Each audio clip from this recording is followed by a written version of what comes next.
What is up, everyone? NYKia31 here. Hope everyone enjoyed their holiday weekend. Holiday weekends, long weekends during the summer are always especially fun. I enjoyed mine. Hope you enjoyed yours.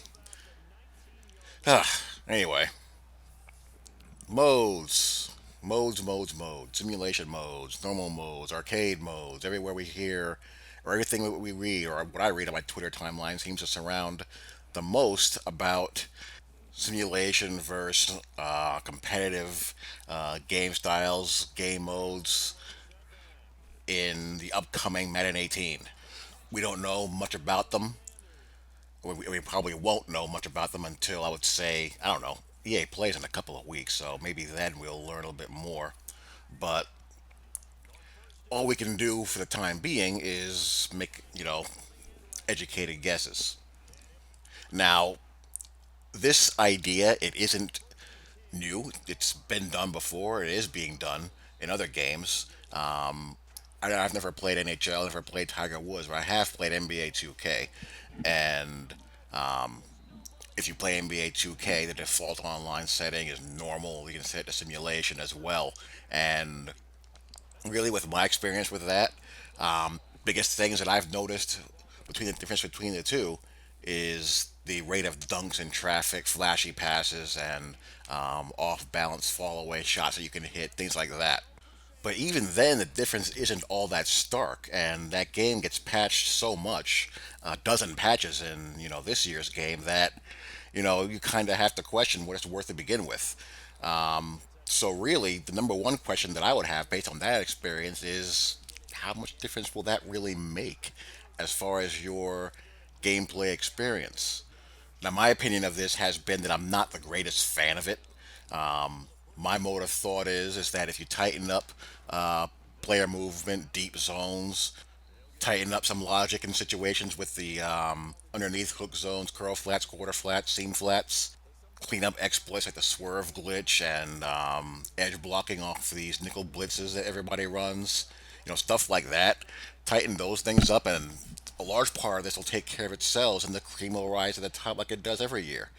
Using my online CFMs, for example, doesn't seem to matter what Madden it is. Every year, the same group of guys are the ones who are usually winning the most games. Every now and then, you'll have a guy or two move up a notch. Maybe some guy will get worse, but usually the same guys who win one year or one Madden are winning the next. The best players are always going to adapt and adjust and do the best job of evolving with the game. Same thing in the competitive world. In the tournament world, the same guys in the top 1% or so kind of always stay there. So, really, if you're just a casual guy who just wants to play a game on his couch to, relax and unwind and kind of get your virtual football on in your free time, I can make a case that a simulation mode could potentially make things worse for you or harder for you, and you'll find yourself saying this is too much. And that's assuming, of course, that's the best case scenario, your simulation football utopia. Like if you're playing like this guy, well, this a person like this who I'm playing should never have a chance to win no matter what the mode is. If you're someone who can't, like on this play, identify a rotating middle of the field safety, either pre-snap or before the snap, and doesn't know where to go, doesn't know how to attack that, if you're someone who's holding on to the ball too long, if you're forcing passes on high-low reads that you shouldn't be forcing, you should get killed no matter what the mode is. So what I'm hoping is that AI wise, between whether it's a competitive mode or simulation mode, the AI by and large doesn't really change that much as far as what is going on with your CPU control players. The type of person who would benefit from a quote unquote simulation setting is the kind of guy who has a clue of what's going on, knows how to use the game mechanics, can call a good game, but maybe he doesn't have the greatest stick skills on the face of the earth. There's a lot of guys like that. And really, the way the game plays, if you don't have decent stick skills, you're going to run into a wall pretty quickly as far as who you can beat. You're just not going to be able to do enough to cover what you need to cover. More so on a defensive standpoint to slow down what a lot of people like to do, especially on an online head-to-head setting where it's no holes barred.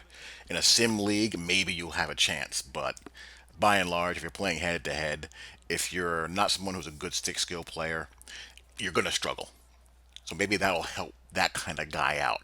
But again, going back to my original point as to why I don't think these modes are the salvation that everyone thinks that they are, if you tighten up the AI, that takes care of itself as well. So again, while there should be a skill gap involved with who is a good Madden player and who isn't, tightening up the AI as much as you can will largely, fill those holes for you. That's my opinion on the matter. And I'm not going to talk about it again until the game releases. I'm tired of it. So anyway, I'd like to hear you guys' thoughts. Hope you guys enjoyed. I'll talk to you all later. Peace.